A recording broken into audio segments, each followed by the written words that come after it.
Isang umaga, habang kumakain kami ni Kappa Girl sa lamesa, pinapanood namin mga video namin. Pero imbes na masaya, pansin ko malungkot si Kappa Girl. Oh Kappa Girl, bakit ka malungkot? Kasi po nahihirapan ako manood. Bataw yung cellphone ko.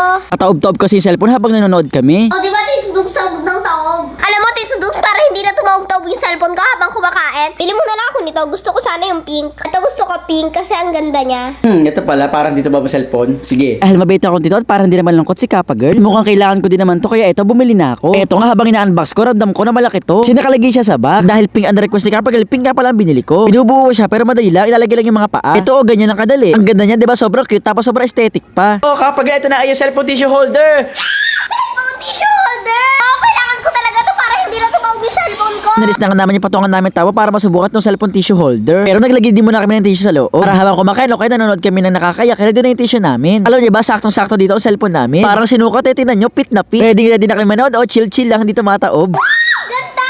Makakanood na ako ng maayos. Di na natawag cellphone ko. Saktong-sakto, nakakaya pinapanood namin, kaya napakuha kami ng tissue. Wala nang sagabal o hindi na nasisira yung mood namin. Kasi hindi na tumataob mayat-maya yung cellphone. Kasi steady na lang talaga siya, para sa TV na kami nanonood. O diba, para sa TV ka na rin nanonood. Kasi para nakaralagay na rin siya sa TV. Thank you, tinsudog. Selfie na mo ako dito.